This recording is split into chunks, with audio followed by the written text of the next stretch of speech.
ഒരു വശത്ത് കൂടുതൽ വിവാദ വാക്കുകളിലൂടെ തെരഞ്ഞെടുപ്പ് തന്ത്രങ്ങൾ നടപ്പാക്കുമ്പോൾ പുനർജനി പദ്ധതിയും ഒരു തെരഞ്ഞെടുപ്പ് ആയുധം തന്നെ. പ്രതിപക്ഷ നേതാവിനെ എങ്ങനെയും പ്രതിരോധത്തിലാക്കാനുള്ള ശ്രമം. പുനർജനി പദ്ധതി വിവാദത്തിൽ വിജിലൻസ് റിപ്പോർട്ടിലെ കൂടുതൽ വിവരങ്ങൾ അത് സൂചിപ്പിക്കുന്നു. വി.ഡി. സതീശന്റെ UK യാത്രയിൽ ക്രമക്കേട് എന്നാണ് വിജിലൻസ് കണ്ടെത്തൽ.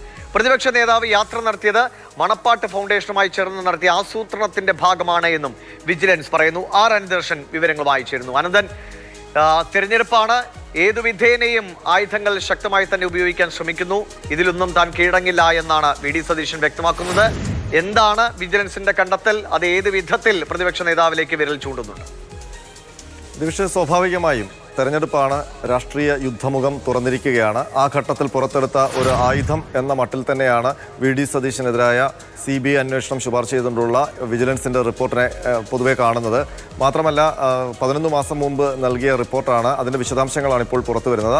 അത് പൂർണ്ണതോതിൽ ഇതുവരെ പുറത്തു വന്നിട്ടില്ല. അതിലെ ഓരോ വിശദാംശങ്ങളായിട്ടാണ് പുറത്തു വരുന്നത്.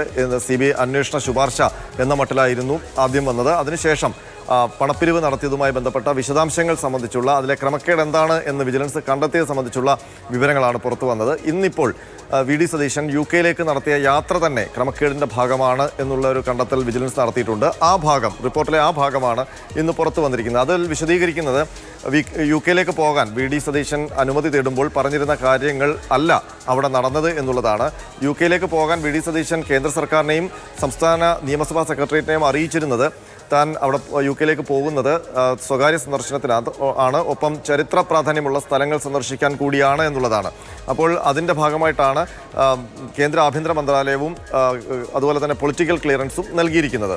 അതിനൊപ്പം നിയമസഭാ സെക്രട്ടേറിയറ്റും അനുമതി നൽകുന്ന ഈ രേഖയിൽ ഈ കാര്യങ്ങളാണ് സൂചിപ്പിച്ചിരിക്കുന്നത്. പക്ഷേ വി.ഡി. സതീശൻ അവിടെ ചെന്ന് കഴിഞ്ഞപ്പോൾ അവിടെ ഒരു യോഗം വിളിക്കുകയും ഒരു ചടങ്ങിൽ പങ്കെടുക്കുകയും അവിടെ കൂടിയിരുന്നവരോട് പണപ്പിരിവിന് ആഹ്വാനം നൽകുകയും ചെയ്തു. അതിൻ്റെ ദൃശ്യങ്ങൾ സഹിതം തെളിവായി സമർപ്പിച്ചുകൊണ്ടാണ് ഈ ഉത്തരവിൽ, ഈ റിപ്പോർട്ടിൽ വിജിലൻസ് അതിൽ ക്രമക്കേടുണ്ട് എന്ന് വിശദീകരിക്കുന്നത്. അപ്പോൾ വിജിലൻസ് എത്തിയിരിക്കുന്ന ഒരു കൺക്ലൂഷൻ എന്ന് പറയുന്നത് വി.ഡി. സതീശൻ്റെ ഈ യാത്ര തന്നെ കൃത്യമായ ആസൂത്രണത്തിൻ്റെയും ഗൂഢാലോചനയുടെയും ഭാഗമാണ്. അത് മണപ്പാട്ട് ഫൗണ്ടേഷന്റെ ഉടമയായ അമീർ അഹമ്മദുമായി ചേർന്നുള്ള ഒരു ഗൂഢാലോചന എന്നാണ് വിശേഷിപ്പിക്കുന്നത്. ഏതായാലും ഈ റിപ്പോർട്ടുമായി ബന്ധപ്പെട്ട് ഇനി സർക്കാർ എന്ത് നടപടിയാണ് എടുക്കാൻ പോകുന്നത് എന്നുള്ളതാണ് അതിൽ കൗതുകമായിട്ടുള്ളത്. കാരണം കേന്ദ്ര നിയമങ്ങളുടെ, കേന്ദ്ര ചട്ടങ്ങളുടെ ലംഘനം വി.ഡി. സതീശൻ നടത്തിയിട്ടുണ്ടെങ്കിൽ അതിൽ CBI അന്വേഷണം എന്ന് സംസ്ഥാനത്തെ പ്രധാനപ്പെട്ട, ഒരുപക്ഷെ സംസ്ഥാനത്തെ CBIയോട് ഉപമിക്കാവുന്ന ഒരു ഏജൻസി, അഴിമതി വിരുദ്ധ അന്വേഷണം നടത്തുന്ന ഏജൻസി. അപ്പോൾ ആ ഏജൻസി അങ്ങനെ ഒരു ശുപാർശ നൽകിയിട്ട് അതിലെന്തുകൊണ്ടാണ് ഒരു നടപടിയിലേക്ക് പോകാത്തത് എന്നുള്ളൊരു ചോദ്യം ഇപ്പോഴും ഉയർന്നു നിൽക്കുന്നുണ്ട്. അപ്പോൾ ഇനി തെരഞ്ഞെടുപ്പിന് മുൻപുള്ള ഘട്ടത്തിൽ ഒരു CBI അന്വേഷണത്തിന് ശുപാർശ സർക്കാർ തീരുമാനിക്കുമോ? അതല്ല ഈ വാർത്തകൾ, ഈ വിശദാംശങ്ങൾ പുറത്തു വിട്ടുകൊണ്ട് ഇതൊരു രാഷ്ട്രീയ ചർച്ചയ്ക്ക് വഴിയൊരുക്കുന്ന ഒരു മാർഗം മാത്രമായി ഇത് അവശേഷിക്കുമോ എന്നൊക്കെ ഇനി വരുന്ന ദിവസങ്ങളിൽ നോക്കിക്കാണാൻ കഴിയും. ശരി. എന്നാൽ സർക്കാർ ഒരു ഭീഷണിക്ക് മുന്നിലും കീഴടങ്ങില്ല എന്ന നയമാണ് വി.ഡി. സതീശനുള്ളത്. തനിക്ക് പിന്നിലുള്ള നീക്കങ്ങൾക്ക് ചുക്കാൻ പിടിക്കുന്നത് MV നികേഷ് കുമാർ എന്ന ഒരു പരോക്ഷ വിമർശനവും ഉന്നയിക്കുന്നുണ്ട് വി.ഡി. സതീശൻ. അവിടെ ഇരുന്ന ഒരാൾ എല്ലാ ദിവസവും 10 കാർഡ് ഇറക്കണ്ടല്ലേ എനിക്കെതിരായിട്ട്?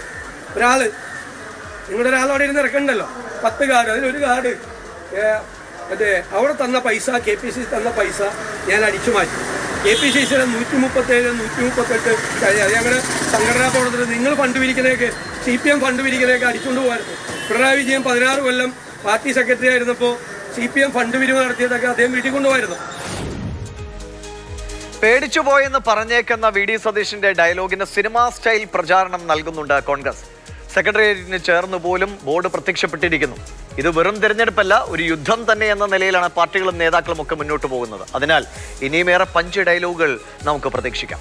ഇനി പുനർജനി പദ്ധതിയിലേക്ക് തിരികെ വരാം. പ്രത്യേക അക്കൗണ്ട് വഴി സ്വരൂപിച്ച തുകയിൽ ഭൂരിഭാഗവും ചെലവഴിച്ചത് കച്ചവടക്കാർക്ക് പ്രവർത്തന മൂലധനം നൽകുന്നതിന് വേണ്ടി എന്നാണ് മണപ്പാട്ട് ഫൗണ്ടേഷൻ ചെയർമാൻ അമീർ അഹമ്മദ് പറയുന്നത്. പ്രളയത്തെ തുടർന്ന് കേടുപാടുകൾ പറ്റിയ വീടുകളുടെ പുനർനിർമ്മാണത്തിനായും ഈ തുക ചെലവഴിച്ചു. ഗുണഭോക്താക്കളുടെ വിവരങ്ങൾ ശേഖരിച്ച ശേഷം അറിയിക്കാമെന്നും അമീർ അഹമ്മദ് പ്രതികരിക്കുന്നു. മെയിൻ അക്കൗണ്ടുമായിട്ട് കൂട്ടിക്കുഴക്കാതിരിക്കാൻ വേണ്ടി പുനർജനി അക്കൗണ്ട് എന്ന് പറഞ്ഞിട്ടൊരു പുതിയ അക്കൗണ്ട് തുടങ്ങിയിട്ടുണ്ട്. അതിൻ്റെ എല്ലാ കണക്കുകളും വളരെ സുതാര്യമാണ്. അത് കൊടുത്തിട്ടുണ്ട്, വിജിലൻസിനും കൊടുത്തിട്ടുണ്ട്, ആർക്കും വേണം കൊടുക്കാനും തയ്യാറാണ്. എന്നെ സംബന്ധിച്ചിടത്തോളം ഞാൻ ഇപ്പോഴും പറയുന്നത് 100% ഇനിയൊരു വിജിലൻസ് എൻക്വയറി, ഒരു CBI എൻക്വയറി വന്നു കഴിഞ്ഞാൽ I am ready to face it. നമുക്കൊന്നും ഒളിക്കാനൊന്നുമില്ലല്ലോ.